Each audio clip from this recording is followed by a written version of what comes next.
Boa noite, meus amigos, tudo bem? Graça e paz, como vocês estão? Como que você passou aí essa quarta-feira? Me diz uma coisa, você vai folgar amanhã ou não? Você vai trabalhar amanhã ou não? Hoje nós estamos aqui com um convidado, nosso amigo Lucas Sato. Seja bem-vindo, meu irmão. Muito obrigado. Estou honrado de estar aqui, cara, demais. É uma honra muito grande. Graças a Deus. Olha só, o Lucas ele é um amigo aqui do Ministério Respirar, um amigo da família, né? A gente tem uma parceria, somos irmãos em Cristo e já fizemos muita coisa junto, né? Com certeza. E aí esse coronga aí atrapalhou um pouco, né? Não? Deu uma zoada. Mas não pode parar, né? Isso aí. O Lucas ele faz uma vigília muito legal aqui na região, né? Que é uma mega vigília que reúne aí muitas pessoas, muitas mesmo, lá na chácara do pai dele, do seu pai, né? Exatamente. E aí, cara, nossa, o fogo cai. E hoje eu tenho a honra de trazer ele aqui para conversar conosco, né? Ele é um jovem evangelista aqui da nossa região, tem trabalhado com centenas de jovens e adolescentes, tem pregado a palavra e ele vai conversar um pouco conosco aí a respeito disso. Mas antes de mais nada, antes dele se apresentar, eu queria orar com você. Amém? A gente aprende que tudo que nós devemos fazer é com oração. Então, se você puder orar comigo aqui rapidamente, nós vamos pedir para o Espírito Santo de Deus direcionar as nossas vidas em nome de Jesus. Amém? O que está acontecendo, Marina? A imagem está estranha, também está esticada. Não tem que fazer, é o Facebook. É o Facebook, gente. Tá esticada a imagem, hein? Minha cara tá esticada. Porque eu também Não aparece vocês direito não, tá com a metade da testa. Não, mas é que depois ele aparece certo, mas que tá... A Marina tá aqui, gente, tá arrumando. Mas, enfim. Depois ela vai arrumando. Então vamos orar então e vai dar tudo certo, amém? Deus poderoso, nós, Senhor Deus, bendizemos o teu santo nome, te glorificamos por tudo. Jesus, toda honra, toda glória, toda adoração seja dada a ti, Senhor. Pai, nesse momento, Senhor, eu peço, Senhor, que o Senhor coloque, Senhor, as tuas mãos sobre nossas vidas. Espírito Santo de Deus, nos guie, nos ajude, Espírito Santo de Deus. Pai, eu quero, Senhor, agradecer ao Senhor pela vida, Senhor, do Lucas, Senhor, pela vida da Viviane, Senhor Deus, Pai, a noiva dele. Deus abençoe esse casal em nome de Jesus. Amém. Glória a Deus. Lucas, conte um pouco de você. Quantos anos você tem? Cara, eu tenho 19 anos agora. 19? 19. Sou bem velho já. Você é bem velho mesmo, cara. Zoado. Brincadeira. Mas, bom, meu trabalho é mais ou menos isso, né, que você falou. Eu creio que o meu chamado mesmo seja para algo mais itinerante do que eu tenho feito. Assim, eu acho que eu tenho sido muito local, né, e meu chamado é um pouco mais itinerante. Mas eu creio que tem que começar daqui, né? Se a gente não começa daqui, não tem como Deus nos enviar, assim, né? Você vê que na passagem de Isaías, Isaías não teve que sair do local onde ele estava para que Deus fizesse uma obra na vida dele, né? Você vê que ele fala que eu habito no meio de um povo de impuros lábios, né? Eu sou uma pessoa impura, mas ele não fala que, né, Deus tinha enviado ele já para depois fazer a obra, mas Deus fez a obra primeiro para depois enviar ele. Com certeza, né? Preparação. E eu vejo isso muito na minha vida. Eu creio que esse é um processo para algo maior que Deus tem para mim, né? E então, como Deus está fazendo a obra agora aqui, talvez seja um tanto quanto difícil Deus ser enviado, exatamente por essa questão de capacitação mesmo, né? Uma maturidade espiritual, né? Porque a gente lida com diversas coisas, né? Muitas vezes manifestação, né, demoníaca mesmo, a gente, né, tem a expulsão, mas tem várias coisas também, né? A gente lida com diversos tipos de lares também, né? Lida geralmente com lares onde não houve um afeto, um amor, né? Mas ao mesmo tempo também a gente lida com um lar que houve amor, mas também não há uma organização, né? Tem às vezes um pai alcoólatra, alguma coisa assim do tipo, né? Então são muitas situações, né? Situações diversas. Diversas. Então a gente precisa ser preparado quanto ao máximo de situações possíveis, né? De verdade. Então há muita divergência por aí, né? Então a gente precisa estar preparado para esse tipo de situação antes de ser enviado. Entendi. Então a ideia, você sente que o seu chamado é um chamado evangelístico mais missionário. Missionário, exatamente. Você acha que pode... É uma bênção, né? Você aí, comenta aí, deixa nos comentários o que você pensa a respeito disso. Você sente dentro de você o chamado missionário? Você conhece alguém?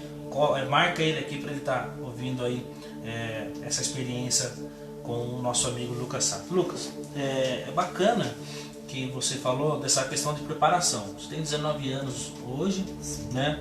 Mas um pouquinho antes, como que começou tudo isso aí? Desde quando você está trabalhando? Porque assim, a gente sabe que a preparação leva-se um tempo para esse amadurecimento, né? E como você falou que lida com diversos casos, você precisou começar quando, como? Conte pra gente aí um pouquinho. Certo, vamos lá. Bom, para início de conversa, acho que você falou o que eu queria realmente retratar aqui, que essa questão da preparação, ela leva um tempo, de verdade, né? Para Jesus levou 30 anos, eu tenho 19, comecei faz pouco tempo, né? Não foram esses 19 anos me preparando, não, mas eu creio que tem uma longa jornada de preparação antes de eu ser enviado ainda, tem muita coisa para Deus fazer, né? Para Deus moldar.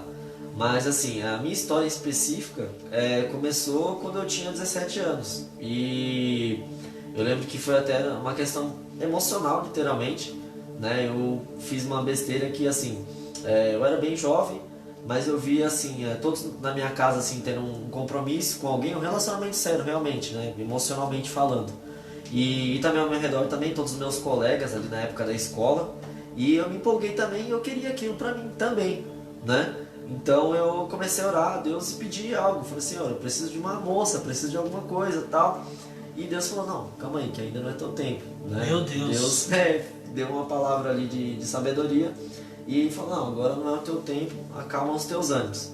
Mas, por desobediência, eu comecei a namorar, entendeu? E eu acho que foi um fator emocional, não foi logicamente da parte de Deus, Deus tinha falado para mim aguardar, mas Deus usou aquela situação para me mostrar que eu tinha esse chamado e que Ele ia me moldar, né? Então, assim, foram de 2017, foi a época de 2017 e 2018, que foi um tempo, assim, muito marcante na minha vida, porque eu fiz muitas coisas, assim, que eram bem contrárias. Eu era aquele cara que eu costumo dizer que é o pior tipo de crente. Ficava um pé na igreja e um pé no mundo, sabe? É aquela pessoa que vai ao culto, mas não adora gostoso. Mas também vai no mundo, sei lá, numa festa, alguma coisa, e também não peca gostoso, entende? Eu era aquele cara bem meio a meio. A gente que conhece a palavra, né? A gente não adianta a gente se meter a pecar. Exatamente. Porque o pecado, como você disse, não é gostoso. Não é? É aquele pecado com peso na consciência, né? Isso mesmo. É verdade. Só um minuto que chegou a pizza.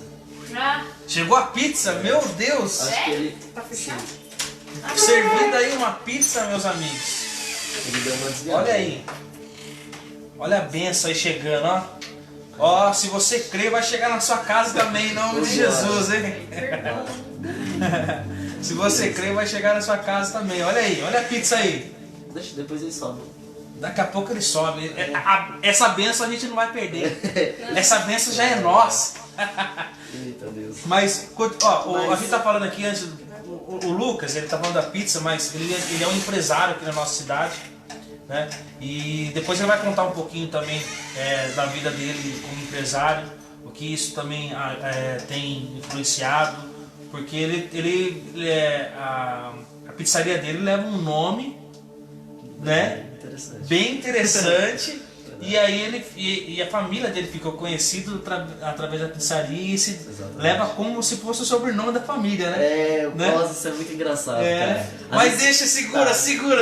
Vamos deixar pra daqui a pouco. Misturar, mas conte pra nós então, continue contando. Aí você teve um relacionamento. Eu tive esse relacionamento e, bom, eu não gosto muito de falar isso porque às vezes parece que eu tô colocando a culpa na pessoa, né?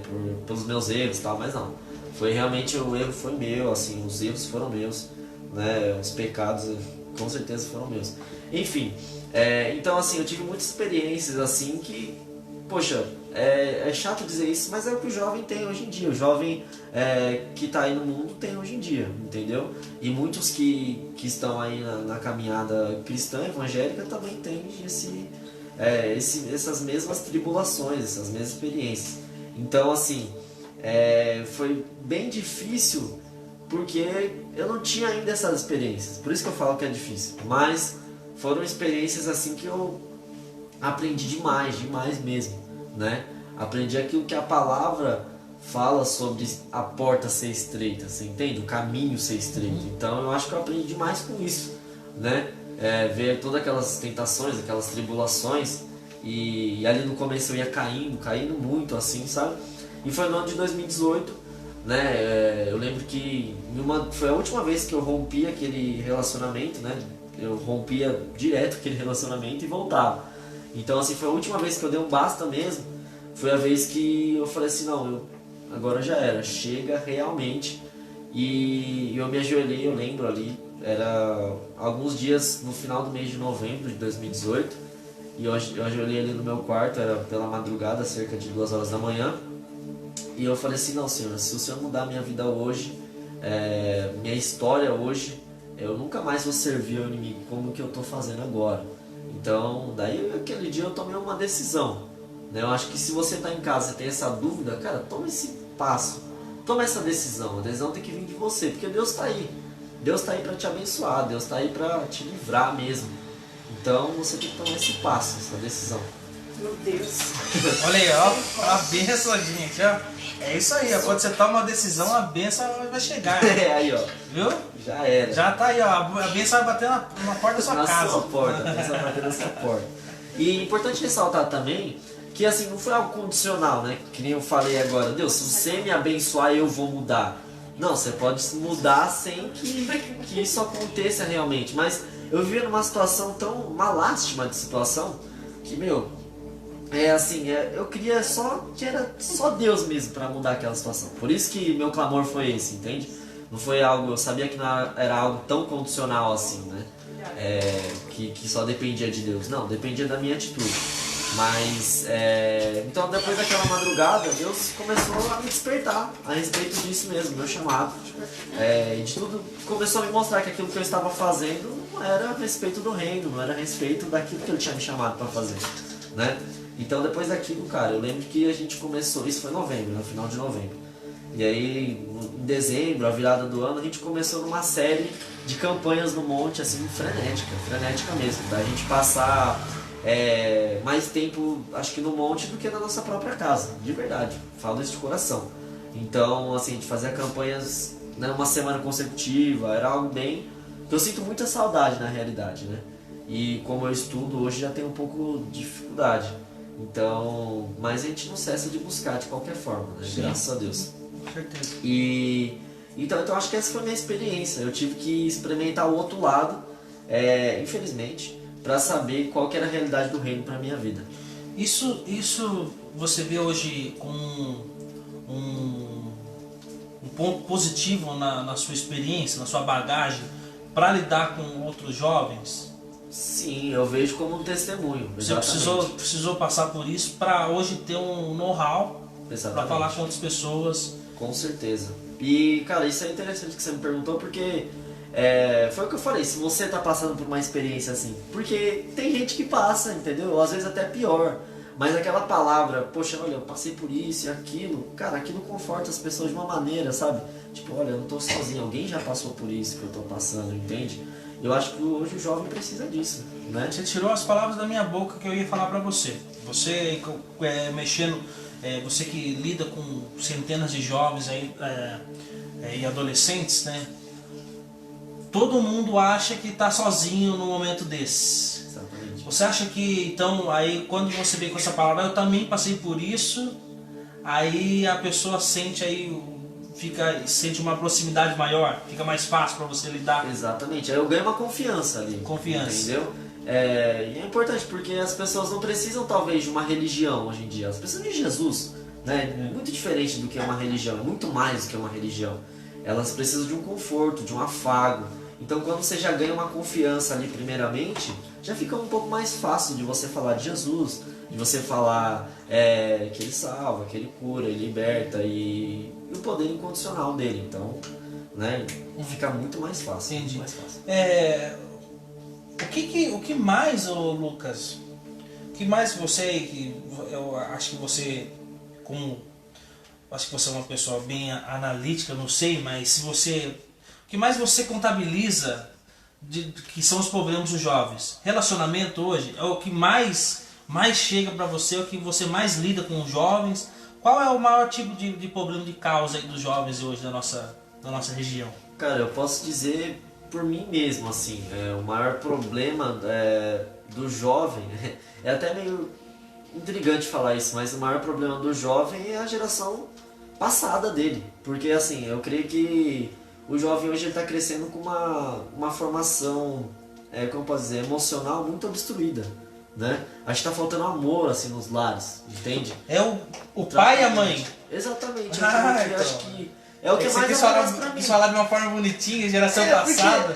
Tipo mas assim, eu falei assim, geração passada é o pai e a mãe, tipo assim, a criação. Não, eu não posso, tipo assim, eu não posso falar que é o pai e a mãe, mas é a criação. Entendeu? Porque, tipo, eu tenho casos tão extremos que é a avó e o vô que cuida, tipo assim, entende? É o tio e a tia, tipo assim, sabe? Então, às vezes é meio chato falar, ou sei lá, não dá nem pra falar, não é nem um grau de parentesco, aquela pessoa foi doada pra outra, entende? Não, Deus. Não foi nem uma, assim, adoção legal, foi doada mesmo, sabe? Tipo assim, então, são casos bem extremos, bem, né? Extremos, complexos, então, e tem que tomar cuidado, entendeu? Com as palavras que você vai colocar ali, entendeu? Você não sabe como que foi, né? Como eu disse, a formação amorosa da pessoa, assim, se ela recebeu um amor daquela pessoa que cuidou dela, às vezes não é o pai, né? Então, daquela pessoa que cuidou dela, que criou ela. Então é bem complicado, cara. Mas deixa eu criar um pouco de polêmica aqui.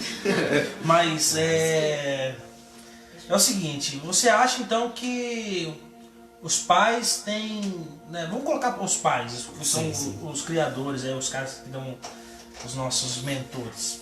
Mas você acha então que tem falhado no quê? O que os pais mais têm falhado? Porque é o seguinte, né, a gente sabe que o tratamento com os nossos filhos vai ser diferente, né? Porque a gente está aqui mais antenado, a geração mudou e a gente está acompanhando isso. Sim. Só que daí a gente vai ver, a gente foi criado de uma forma, a gente vai criar nossos filhos de outra. Sim. Só que os nossos pais também já passaram mais perreco do que a gente, porque se for vendo bem a diluição do amor, assim, vai indo, né? Por exemplo, imagina aí o meu avô tratou meu pai talvez de uma forma mais, né, mais seca Mais arrogante. do que o meu pai e tal, aquela coisa toda, né? Por ser sistemas diferentes, né? E épocas diferentes. Mas o que tem mais faltado hoje? Cara, Como você vê? eu acho que, tipo, exatamente isso que você falou. Eu acho que a evolução da informação também, eu acho que tem trazido bastante impacto, assim, no nosso meio hoje, nossa geração. Por quê? Porque eu creio que, assim, você vê, por exemplo, vamos criar outra polêmica aqui. Uma das vias de regra que os nossos irmãos, eu digo irmãos de coração mesmo, nossos irmãos católicos usam, né, imagens, por exemplo. Por que eles usam imagem? Né? Uma vez eu pesquisei um pouco sobre isso e eu tive uma das respostas, um dos porquês, era porque numa época, numa geração passada, talvez a taxa de pessoas analfabetas era muito mais alta do que é hoje. Então eles usavam aquilo para fazer demonstrações, né? As imagens para fazer demonstrações e tal. Imagens eu digo, mais o gesso mesmo, né? Então para fazer demonstrações. Então a chegada da informação, a chegada da internet, a chegada da educação mais acessível, né? Então evoluiu isso. Então as pessoas deixaram de ser ignorantes, no próprio sentido da palavra mesmo, né? Sem conhecimento, e começaram a ter um pouco mais de conhecimento e assim tratando melhor, entendeu? E aí assim eu acho que nossos pais nos trataram melhor do que os nossos avós trataram nossos pais, e assim vai prosseguindo, vai crescendo o amor. E o reino de Deus é muito o amor, é muito sobre isso, sobre o amor, sobre a alegria no Espírito Santo, sobre a paz, sobre a justiça. Então, eu creio que isso só tende a evoluir e eu dou graças a Deus por isso. Sabe o que eu creio fielmente, assim, resumindo tudo isso? Eu creio que a gente já passou de uma geração de Davi, e agora eu creio que a nossa geração é um pouco mais de Salomão, só que eu creio que isso vai se renovando, entendeu? É tipo uma geração de Davi e outra de Salomão, de Davi e de Salomão. Mas por que eu falo isso? Porque, por exemplo, se você vê o pessoal o cristão dos anos 90, era o quê? Aqueles hinos da harpa de guerra, aqueles corinhos de guerra, né? Bem diferente. Então, tipo assim, era bem... clamava bastante o sangue do cordeiro, né? Era muitos corinhos, hinos da harpa de sangue, sobre a cruz também. E agora a gente vê a galera do worship, né? Tipo, a nossa geração é um pouco mais de regozijo, se você é que me entende, entendeu? Acho que a luta não tá tão travada como era antes, né? Você vê os nossos irmãos pentecostais lá atrás, era só, entendeu? Campanha de Como oração. se eles fizessem o trabalho. E a gente tá regozijando. E a gente tá entende? mais cedido. Só que eu creio que eles têm se renovado. Eu acho Vai que se assim. renovar. Eu creio que agora. Porque vai chegar uma época que vai todo mundo precisar entrar em batalha de novo. De novo, entendeu? Sim. Isso nunca cessa. Eu creio que nunca cessa. Então, essa batalha de novo. Então, tipo assim. Aqui agora eu citei o exemplo do jovem cristão, né? Eu já me restringi ao jovem cristão. Mas eu creio que no geral é o amor mesmo, cara. A falta mesmo do amor. Falta do amor. A disciplina. Porque uma coisa que você falou, que é a velocidade da informação, tem muito disso. Vou dar um exemplo. O jovem vê lá na televisão, a família, tipo numa novela, alguma coisa, no Facebook, aqueles comerciais, tipo da manteiga, da Doriana. Todo mundo em volta da mesa, aquela mesa linda, aquele sol, coisa mais linda do mundo. Aí ele vai e ele fala assim, cara, mas não tem isso, eu não tenho isso na minha família. Sim. Nunca tive, nunca sentei à mesa com os meus amigos, com os meus pais, né, com a minha família. E aí tem esse choque, é isso mais ou menos, que o cara pensa assim, poxa, a mídia passa uma realidade que o jovem mesmo, o jovem realista mesmo não tem. Sim. E aí ele acaba se frustrando por causa do amor que ele talvez não receba, talvez não seja da forma que ele queira. Exatamente, cara. Eu acho que a mídia é um 880.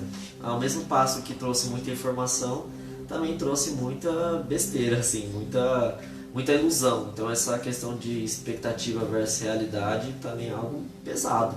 Acho que você citou um ponto muito interessante na mídia. Eu acho que favorece e desfavorece ao mesmo tempo.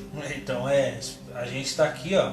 A Marina falou que a gente está, que a imagem está meio esticada, né? Então daí eu tô vendo aqui e falei assim, nossa, mas eu tô bem mais magro. Olha como que é a mídia, olha como que é. Você tá vendo, né, gente? Então eu olhei aqui e falei assim, nossa, eu tô mais magro, cara. Olha que beleza. Eu acho que o Facebook me ajudou hoje, deixou esticado. Expectativa versus realidade. Oi. Até nisso aí que vocês falaram,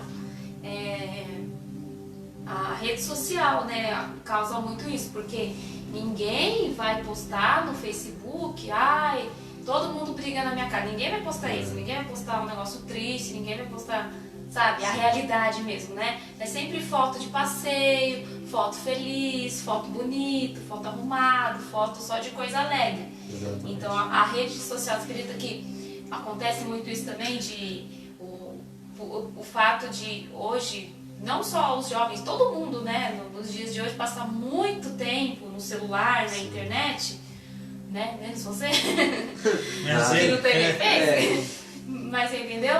E ter isso daí de ficar vendo muito a vida alheia, que acaba não sendo uma realidade também, mas passa para o jovem como se fosse uma verdade para todo mundo e menos para ele. Sim. Isso é verdade, realmente. Essa questão mesmo de expectativa versus realidade. Né? Viver uma expectativa que não é dele. Sim. Ele quer viver a realidade de outra pessoa que não é a dele. Aí ele se frustra. Sim. Mas além dessa questão familiar que os jovens têm enfrentado hoje, né, que você falou que é a grande maioria aí, tem outros problemas também com drogas. Você tem lidado com isso também? Você falou que faz muitos trabalhos também de cura e libertação na vida dos jovens. Como que você lida com isso? Então, cara, eu acho que essa questão de drogas é uma questão muito... que hoje se tornou uma questão muito banal. Eu acho que assim, a nossa geração passada, eles preconizavam muito isso. Não, a droga é isso, a droga é aquilo. Por mais que já tinha o cigarro, né, e era muito popular o cigarro, mas eu creio que, por exemplo, não sei, uma cocaína, uma maconha, acho que era muito, tipo assim, era muito chocante pra eles, né? Hoje em dia não, hoje em dia tá mais banalizado, hoje em dia você tem um acesso mais fácil e assim vai. Então assim, graças a Deus, eu não tenho muito contato diretamente com isso, assim, sabe? A gente recebe mais jovens que têm um histórico disso, entende? Mas não tem assim um direto contato. A gente tem, lógico, não estou falando que isso é 100%, que a gente não tem nunca contato com isso. A gente tem um contato sim, mas quando a gente lida com esses casos, a gente trata com a pessoa, a gente traz uma nova identidade para ela, traz um novo para ela. Porque geralmente pessoas que são usuárias, elas pretendem afogar as mágoas dela naquilo, entendeu? Elas fazem aquilo depois de frustrações, então ela tenta buscar um afago, um descanso naquilo, entende? Naquela brisa passageira, momentânea. Então é isso, elas tentam se afogar nisso, tentar achar um consolo nisso. Entende? Entendi. Você acha que agora o que tem levado os jovens a esse fácil acesso das drogas? O que você acha que, assim, os jovens, você falou que tá afogando as mágoas e tal, mas por que ficou tão fácil? Será que voltamos à parte da educação novamente, dos pais? O que você acha? Virou tudo corriqueiro, não se fala mais das proibições. Antigamente tinha, não sei se hoje tem ainda, mas o ProErd, por exemplo, né, que tinha os programas do governo para isso, combater, né? Hoje, o que os jovens falam a respeito disso? Que eles não foram orientados? Tá faltando orientação? Cara, eu vou falar a verdade pra você que, assim, eu não tive muito contato com o ProErd. Eu tava até falando com os meninos lá, nossos funcionários, esse final de semana, que eu não tive contato com o ProErd, só que eu ouvi algumas palestras do ProErd. Então, tipo, eu ficava, poxa, legal, eu acho um programa muito interessante do governo, uma iniciativa muito legal, até porque na época que eles lançaram o ProErd, o tráfico estava crescendo demais, assim, e o consumo de droga, consequentemente, também disparando. Então, assim, quando me falaram do ProErd, eu falei, legal, um programa interessante. Aí eu tive a palestra do ProErd na minha escola, na época que eu estudava, e lá na palestra do ProErd me ensinaram a fazer metanfetamina. Então, assim, eu não achei muito produtivo. Eu achei um projeto, assim... O que está acontecendo aqui? Então eu fiquei tipo assim, nossa, é algo como o comunismo, né? Na teoria é uma beleza, mas na prática... entende? Esquisito mesmo. Bem esquisito. Não, de verdade. Então, assim, e era um agente policial, entendeu? Então, eles me ensinaram a queimar uma metanfetamina. Eu falei, poxa, acho que não é tão interessante assim pro jovem hoje em dia. Entende? E se você falar de ProErd hoje para um jovem que fez o ProErd mesmo, né? Eu só tive uma palestra, mas falar para um jovem que fez o ProErd é banal para ele, né? Eu tenho meus primos, meus colegas que fizeram ProErd, para eles são banais, entendeu? É um assunto idiota você falar para eles, né? Desculpa a palavra, mas... Porque foi tratado de uma forma tão banal. Eu creio que foi tratado de uma forma muito assim, drogas, não usem drogas. Não usem drogas, não usem drogas. Só assim, tipo assim, E sabe? a musiquinha? E a musiquinha, é um programa. Então, assim... Até hoje essa musiquinha. Até hoje. Então é isso que acontece também, assim, saindo dessa parte do ProErd, mas no modo geral, é isso que tem acontecido. Eu creio que assim, drogas, legal, maconha. Tipo assim, o tráfico e o consumo de drogas foi crescendo. Mas a estrutura do ProErd não. Eu acho que ficou pra trás, entendeu? Eu acho que tá bem difícil. Então, né, desculpa estar falando isso aqui, mas eu acho que a política brasileira tá mais voltada em combater depois que a pessoa vira um usuário do que antes disso acontecer, entendeu? Você vê hoje a polícia... Trabalha na prevenção. Sim, não trabalha na prevenção. Eu acho que assim, eles não têm um controle hoje na Cracolândia, por exemplo. A polícia não tem um controle lá na Cracolândia. Já virou Dificilmente vai ter. Dificilmente vai ter, infelizmente. Infelizmente, chato falar isso, é chato, mas dificilmente vai ter. O pouco contato que você teve com as pessoas que tiveram esse contato com o mundo das drogas, a libertação delas é só Jesus? Cara, eu creio que não. Eu falei aqui que as pessoas precisam tomar uma atitude, uma decisão. Elas têm um caminho a seguir. Elas querem continuar sendo usuárias ou não, entende? Então é algo pessoal. Porque Também. eu tô perguntando isso para você, porque como você lida com os jovens, né? O que acontece? A igreja hoje chega lá, tem certos tabus na nossa igreja. Depressão e suicídio é um tabu que a gente sempre fala, que não, né, tem pastor que não aceita crítico com depressão e suicídio, mas beleza. E tem aí essa questão das drogas. Daí o pastor fala, não, que é falta de libertação, o cara precisa disso, precisa daquilo, Jesus, né? Precisa de Jesus, mas o cara precisa também tomar uma decisão, assim como a decisão de aceitar Jesus. Sim, com certeza. Eu aceitei Jesus, eu tinha 8 anos de idade, né? Basicamente, eu nasci num lar cristão ali, então eu aceitei a Cristo quando tinha 8 anos de idade. Só que vai perguntar o que eu fazia com 15 anos, entendeu? Então assim, não basta a pessoa só aceitar Jesus, entende? Ela tem que ir ali a fundo, ela tem que buscar tal, né? Pedir e dar-se-vos-á, não é? Poxa, Deus não vai nos entregar algo de graça, assim, de bandeja, então tem que pedir. Entende? Então a pessoa tem que buscar. A mesma coisa na libertação das drogas. A pessoa tem que querer ser liberta. Essa é a minha filosofia. Lógico que tem casos estritos que são mais patológicos, né? Que você falou, acho que hoje as pessoas estão limitadas, né? Líderes estão limitados em falar isso, que é apenas uma questão, ou sei lá, falta de vergonha na cara, uma coisa assim da pessoa, precisando de libertação. Mas também existe algo patológico, né? Que assim, o Brasil, ele é o país mais ansioso do mundo, né? De acordo com estatística mesmo, pesquisa, não é da boca para fora.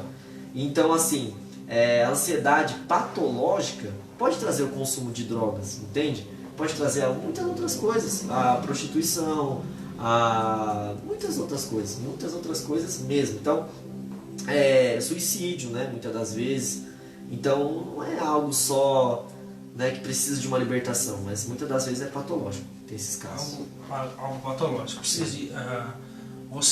Quando você lida com um jovem, você recomenda que ele vá a um psicólogo também, se trate com os profissionais e também com pastores. Sim, é isso, né? Exatamente, com certeza. Não só os profissionais da saúde, que eu creio que é muito importante. Inclusive, eu acho que a profissão do psicólogo, eu acho que é uma das mais importantes hoje no Brasil, por essa questão da ansiedade. Psicólogo e psiquiatra.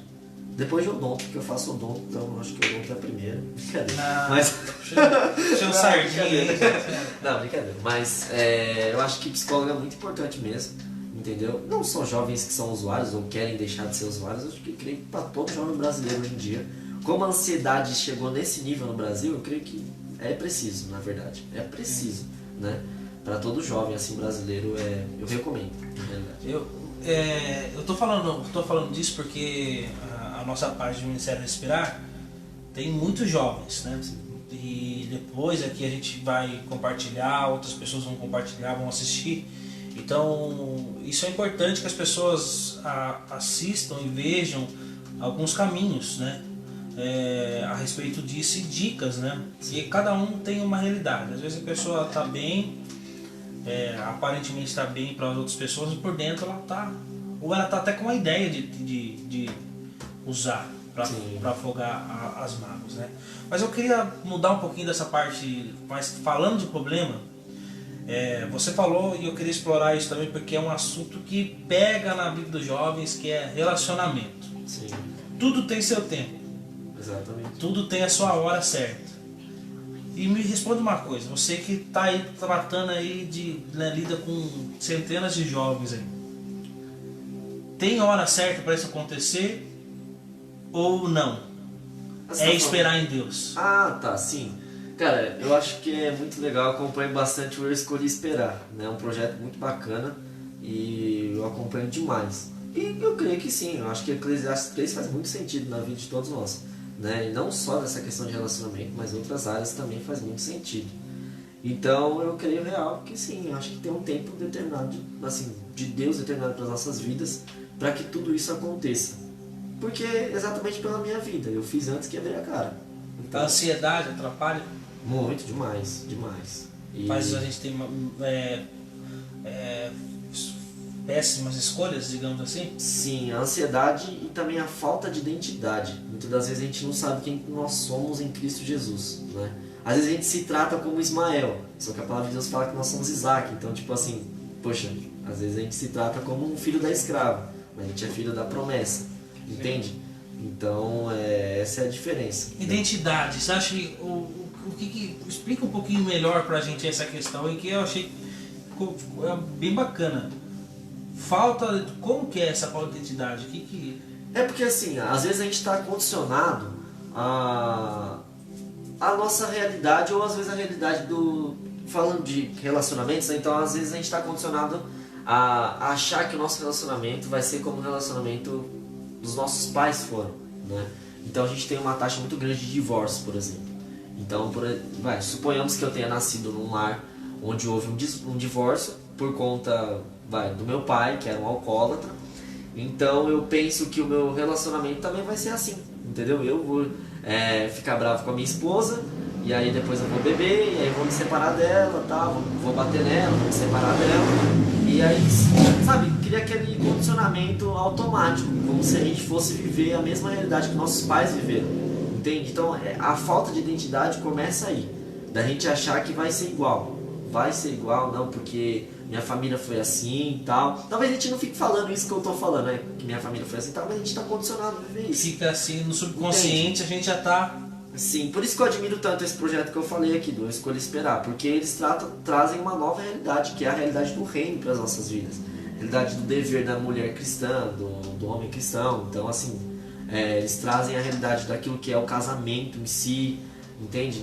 Não deixa a gente preso só naquilo que foi o casamento dos nossos pais, dos nossos avós, nossos tios, nossos responsáveis em si, entende? Então eu acho que a gente tem uma nova realidade, e a realidade do reino. É a nossa realidade. Disso. Deus ele age no individual, né? Eu sempre falo isso. Deus não age no coletivo. Sim. Né? Então cada um pode ter a sua história, cada um pode ter a sua promessa, né? E Deus tem bênção para todos. Com certeza. Né? Então, eu creio fielmente nisso. Então é isso aí, gente. Olha aí. Se você conhece alguém que esteja passando por isso, essa crise de identidade, marca ela aí ou compartilha para essa live chegar até ela. Isso é muito importante, né? A gente está falando aqui com o Lucas, um jovem evangelista que lida com centenas de jovens, né?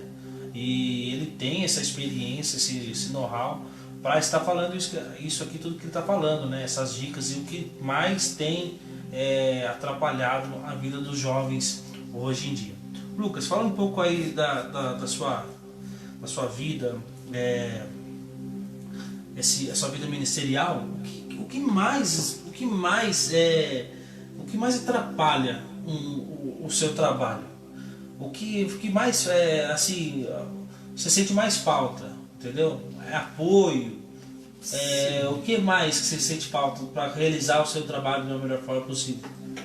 Então, cara, eu acho que no começo, eu contar assim, desde o começo, assim, o que sempre me atrapalhou, assim, foi a falta de uma mentoria, assim, a falta de uma pessoa mais madura espiritualmente. Não que eu não estivesse cercado delas, mas faltou uma atenção, assim, um cuidado, né? Então, eu creio que essa sempre foi a minha, assim, um ponto X que faltava realmente, assim, para minha vida ministerial foi isso. Foi um mentor falar, olha, isso daqui é assim, aquilo ali, sabe? Uma pessoa que tivesse experiência. Eu falei pra você aqui que tem muita experiência, muitos tipos de pessoas, muitos casos que a gente recebe. Então faltou assim um mentor assim que pudesse me ensinar realmente. Falei, olha, aqui vai acontecer dessa forma, quando chegar uma pessoa assim você vai lidar desta forma e assim vai. Então o que me atrapalhou muito, muito mesmo foi isso. Assim, essa falta de mentoria, assim, essa falta de alguém estar ali do meu lado me apoiando. Eu creio que assim, não só, sabe, nessas questões de vai chegar uma pessoa X ou Y, mas na minha vida espiritual também, me aconselhando, falando, olha, tira um tempo aí, faz um jejum, faz uma oração, faz uma campanha e assim vai, entendeu? Acho que faltou bastante isso também, e não só na questão também espiritual, mas na questão do conhecimento da palavra, a gente ir se aprofundando no conhecimento da palavra, que faltou assim, um mentor pra mim. Então eu apanhei bastante no começo. Você acha que o jovem, a professora Fefe, ela fala uma frase que jovem entende jovem, mas tem casos para que jovens precisam ouvir pessoas mais velhas? É isso? Jovem precisa ouvir aquele cara já que passa uma maturidade, assim, que tipo de idade mesmo, algo assim, para ser mais levado a sério? Ou isso nunca aconteceu com você? Você acha que assim, apesar de estar ali no tete a tete com o pessoal ali, mesma idade, mesma faixa etária, ou até mesmo pessoas jovens mais velhos que você, né, pela sua idade, 19 anos, você nunca teve esse tipo de problema? Cara, eu acho que eu quebrei a cara porque eu não tive tanto contato com pessoas mais velhas, de verdade. Não só na questão de ter mais maturidade espiritual, né? Porque tem muitos jovens hoje em dia que têm uma maturidade espiritual muito surpreendente. Com certeza. Né? Então, isso pra mim não é uma questão de idade, mas pra mim faltou uma pessoa mais velha mesmo, em idade, em experiência mesmo, e mostrando ali muitas coisas. Não só nesse sentido ministerial, mas na gestão da nossa empresa também, né? Então, muitas coisas assim, faltou uma pessoa mais velha ali e faltou eu buscar também uma pessoa ali para me ajudar. Entendi. O jovem então de hoje então você vê que você está numa fase de preparação, como você falou, né? Mas mesmo assim Deus já tem colocado centenas de jovens na sua mão. Então a gente pode deduzir que Deus ele está ansioso pelo seu trabalho? Sim, eu creio que não só pelo meu, mas pelo trabalho de todos, né? De todos, cara, de todos. Acho que tem muita colheita para pouco, né? Muita ceifa. Os campos estão brancos, exatamente. Né? Prontos para colheita. Pronto para colheita, cara. Eu acho que é isso, realmente, de verdade. Porque, assim, eu conhecia muitas pessoas da época do colégio e se eu for trocar uma ideia com eles hoje em dia, eu sei que não vai ser difícil, assim, sabe, o meu diálogo, e também não vai ser difícil eu entender o problema que as pessoas passam, que eles passam, tal, e eu conseguir ajudar de alguma forma. Não vai ser difícil, entende? Então eu acho que tá aí, tem que fazer a colheita, né? Acho que tem bastante, muito mesmo, muito pra ser ceifado mesmo, de verdade. Eu acho que tem que partir de nós. Para quem está nos assistindo, então a pessoa que está aqui talvez nos assistindo fala assim, eu vou me preparar, eu vou fazer isso, vou fazer aquilo outro, e isso vai levar tempo, e a pessoa fala, nunca estou preparada. Isso é um sinal do quê? Porque assim, você foi lá e falou assim, eu creio que você fez, eu não sei fazer direito, Deus, mas me capacita, sim, porque eu vou fazer a obra. Até hoje, na verdade. Né? Então, o que você fala para essa pessoa de hoje que está nos assistindo, que fala assim, eu vou, sabe, sempre fica fugindo da raia, eu quero... O que você tem para dizer para essa pessoa? Cara, o que eu tenho para dizer é que assim, comece no celular, comece na sua casa, tá? Nunca almeje o grande. Eu tive uma experiência assim, na época que eu comecei a faculdade, eu tinha uma colega na minha sala que ela é cristã, ela é filha de um pastor, inclusive, de uma denominação. E aí ela falou assim, ora por mim, pela minha vida, tal, minha igreja vai fazer um evento missionário lá no Nordeste e eu tô a fim de ir, eu quero muito participar, tal. Eu sinto que Deus está me chamando para isso. Eu falei, amém, vou orar pela sua vida. Só que era um tipo de pessoa, não gosto de julgar, mas assim, a gente observa que era um tipo de pessoa que lá na faculdade, sabe, andava de cara fechada, não queria conversar com ninguém, né? E eu tenho certeza que Deus colocou ela ali para que aquele local fosse o campo missionário dela, porque a faculdade, poxa, é facinho, cara, você fazer a obra ali e ganhar almas ali é fácil, entende? Tem almas ali precisando realmente. Então assim, quando eu conheci aquela pessoa, ela fez um pedido, até me chocou, eu falei, poxa, ela quer ir para o Nordeste, mas aqui em São Paulo, sabe, parece que ela não está fazendo aquilo que Deus quer que ela faça, sabe? Então, eu acho muito complicado. Então começa primeiro aonde Deus já te colocou, na tua casa, no teu trabalho, aonde Deus te inseriu. Não sei onde Deus te inseriu, mas comece lá, na tua escola, faculdade, enfim, comece aonde Deus já te colocou, depois Deus vai te enviar. Comece de baixo, Sim, comece aos poucos, sim, começa aos poucos. porque não adianta querer abraçar o mundo com as mãos que não vai rolar, né? Exatamente. Não vai rolar. Não vai rolar. Então para você chegar no nível aí que tá o nosso irmão Lucas, né? Tratando aí de muitos jovens, né? É sério. Né? Não é para vangloriar ele, mas é pra gente reconhecer aquilo que Deus fez na vida dele, através da vida dele, mas a gente leva chão, porque eu tenho 30 anos, aí você fala pra mim, você vai trabalhar com jovens, talvez eu não tenho essa habilidade, você tem, Mar? Essa habilidade? Paciência, tem que ter paciência. Né? Então a gente já é meio tiozão já, né, mano? A gente já é o tiozão, a gente tem só essa pinta descolado, tudo, mas a gente é tiozão, entendeu? Então é aquela coisa, você tá no lugar onde Deus te chamou e onde você tem certeza que ali é o seu ministério, o seu chamado, né? Não adianta agora, eu, por exemplo, vou lá e vou querer fazer o que o Lucas faz. Não vai rolar, mano. Não vai rolar. Né? Descubra o teu chamado, isso é muito importante. Descubra o teu chamado. Isso é importante. Descubra em Deus o teu chamado. Não vai dar certo. Eu vou lá mexer lá com os jovens, lá vou falar de relacionamento com os jovens, apesar de ter quebrado muito a cara com relacionamento, mas daí você vai, não vou ter paciência com o Lucas, tem né, aquela coisa do tete a tete com o jovem, aquela linguagem. Cara, eu tô falando assim, eu falo a gíria antiga, mano, né? Mas fala o que? Nós fala tio, e aí tio? Cara, o que chama quando é tio hoje? Né? Que jovem que chama? Não sei como é que é. Então, as gírias de hoje em dia a gente tá meio desatualizado, né? Então a gente fala umas coisas que... Eu senti na Bahia também, porque eu também não entendo nada. Aí, ó, você tá vendo? Então, nós chamamos aí, velho, beleza? Sangue bom. Fala sangue bom ainda? Acho que não. Não para, né? Então, a gente chama de tudo sangue bom. É tipo das antigas supimpa, é mais ou menos como eu sou hoje em dia. sabe? Aí, nossa, supimpa, ai que linda, cara. Entendeu? Quer ver? Ó, é sério, mano. Sabe o que tava. A minha mãe tava falando. A minha mãe perguntou pra mim, né? Ó, Murilo, a turma manda pra mim boa de manhã e boa e manda boa à noite. O que significa boa? Nossa, é preguiça de Entendeu? Aí eu falei assim, mãe, eu acho que é bom dia e boa noite boa. Você entendeu? A gente é tão tiozão que eu vou mandar bom dia, escrever bom dia, né? Ou dia. Aí a gente, como que é, a gente é mais caipira, a gente coloca dia, noite, tarde, entendeu, né? Agora a jovem está mandando boa.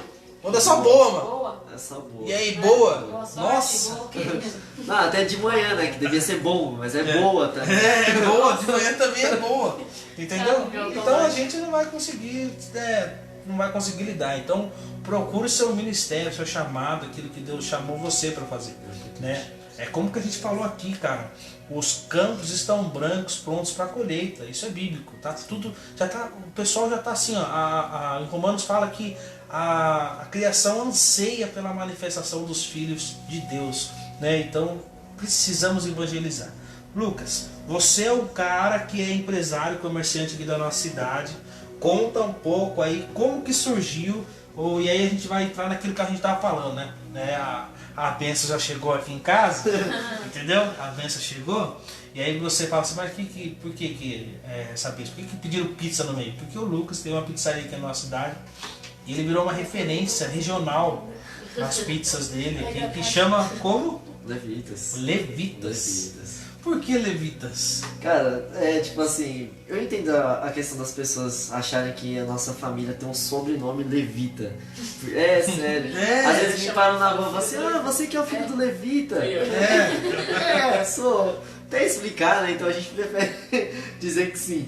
Mas, cara, fala pra você que foi tipo a tabela periódica. Não sei se você sabe como que organizaram a tabela periódica. Você sabe? A de Então, química. não fala pra mim, o cara quer perguntar pro químico. Não. Mas eu não sei, eu esqueci, eu não lembro mais de nada da tabela periódica. Não porque assim, acho que as pessoas pensaram tanto assim de como seria a organização ali dos elementos químicos na tabela periódica, que não lembro quem, mas uma das pessoas que estava ali na organização sonhou com aquilo, entendeu? Um químico ali sonhou como que seria a tabela periódica e assim é até hoje, entende? E assim com a gente foi a mesma coisa. Meu pai e minha mãe ficaram ali matutando, falando, não, senhor, mas a gente quer um nome bíblico, a gente orava, a gente buscava tal, e de repente meu pai sonhou com o nome Levitas.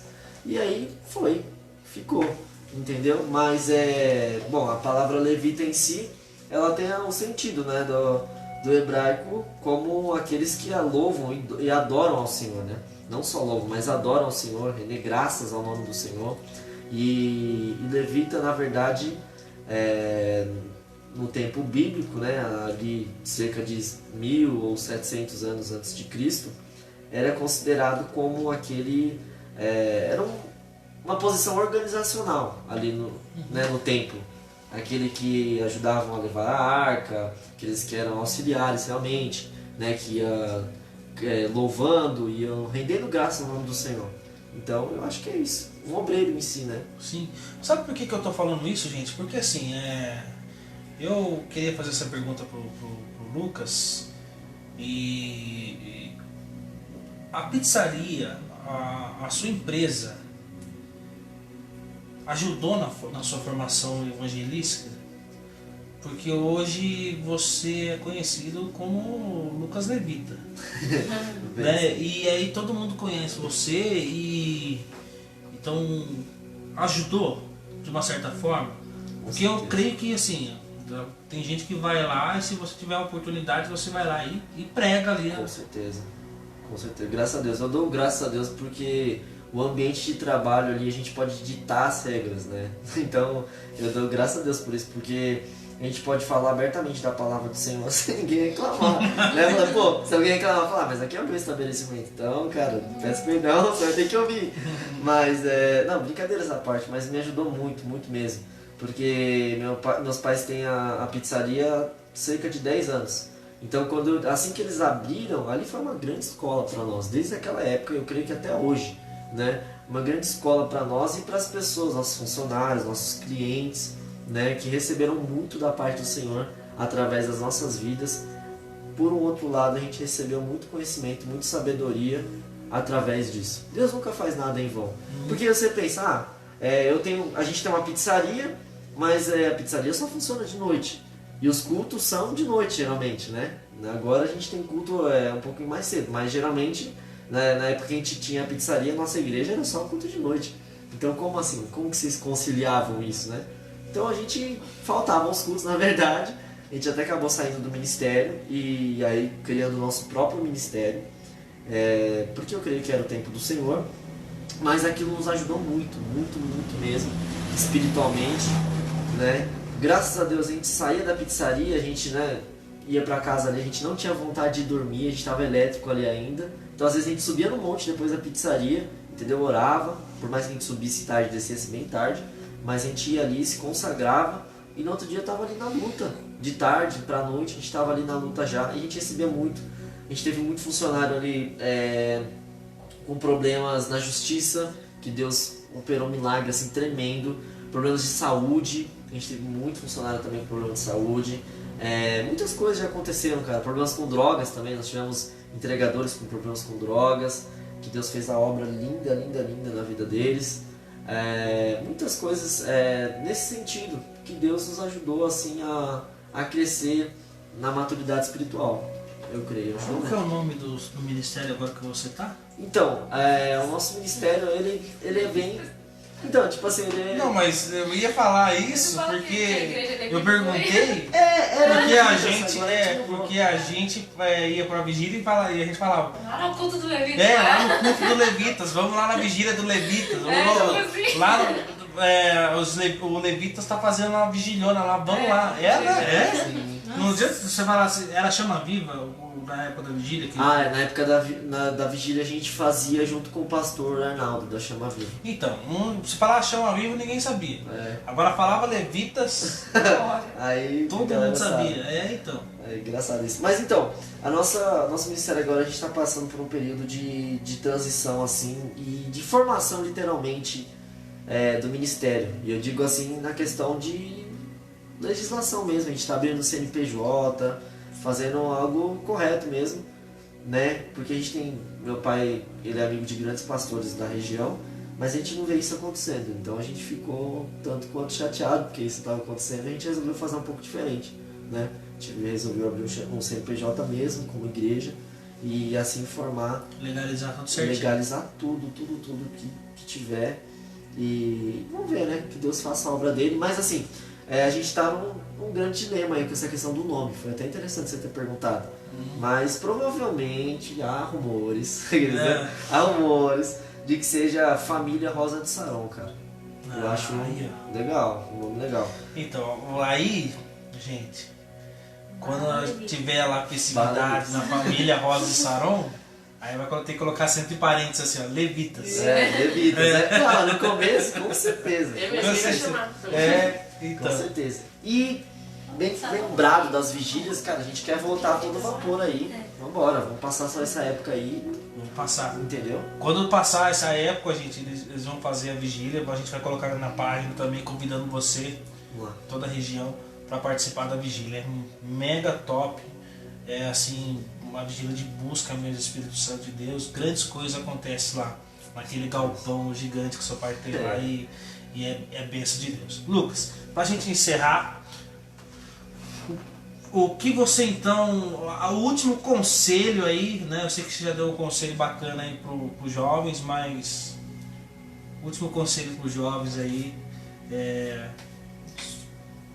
a Bíblia está aqui, se você quiser, fique à vontade. Fechou. Bom, vamos lá. Eu acho que assim, nós jovens hoje a gente tem um problema de que a gente acha que sabe de tudo, mas na realidade nós não sabemos de nada. Tem pessoas muito mais experientes do que a gente por aí, tem pessoas muito mais aprofundadas na área que Deus quer nos usar por aí. Então assim, você que é jovem, tente pegar um dia, e agora é uma terapia mais psicológica, mas que eu aprendi e sempre deu muito certo pra mim até os dias de hoje. Mas faça isso. Pegue aí na sua casa, onde você estiver, pegue um espelho e coloque na tua frente, ou pode ser até a câmera do celular, a câmera frontal do celular. Faça isso e veja aquilo que você vê. Não estou dizendo o seu rosto, a sua caricatura, mas aquilo que você está passando realmente. Fala, olha, eu estou vendo que eu estou sendo uma pessoa imatura, estou vendo que está faltando eu ser mais misericordioso com as pessoas, que está faltando um afeto com as pessoas, com o meu próximo. Enfim, identifique aquilo que você está sendo e vê se isso tem a ver com a realidade do reino de Deus para a sua vida. Se isso não estiver com a realidade do reino, busque isso. Busque se humilhar na presença do Senhor e busque o teu propósito real naquilo que Deus quer te usar aqui nessa terra, porque como nós já dizemos, o campo está branquíssimo, cara. Não tem como expressar melhor isso, não sei, mas tem muita coisa aí pra gente fazer. Tem que colocar a mão no arado, né? Jesus está voltando aí, não tem dia, não tem hora, mas a qualquer momento pode ser a hora final, o momento final. Então busque agora enquanto tem tempo, né? Eu digo isso, busque agora enquanto tem tempo e faça a terapia que eu falei do espelho. Faz muito sentido. A gente começa a reavaliar nossas atitudes, as nossas intenções, e a gente começa a se modelar de acordo com o que a palavra do Senhor fala, né? E o versículo aí que eu deixo para meditação é Tiago 1, o versículo 5 específico, que fala que aquele que não tem sabedoria, peça a Deus que lhe dá liberalmente, né? Então que todos nós possamos crescer na graça e na sabedoria divina. Amém. Gente, eu queria agradecer você, queria agradecer o Lucas por ter aceitado o nosso convite, tá? Muito obrigado por você ter vindo, passado aqui esse tempo conosco, passado um pouco dessa experiência que você tem aí de reino.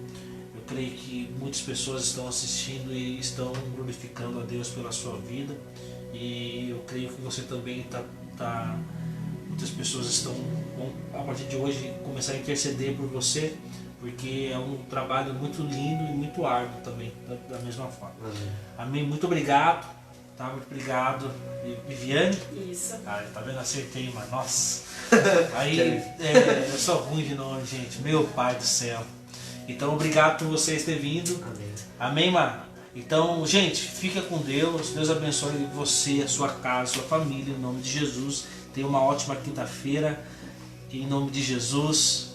Até o próximo Falação.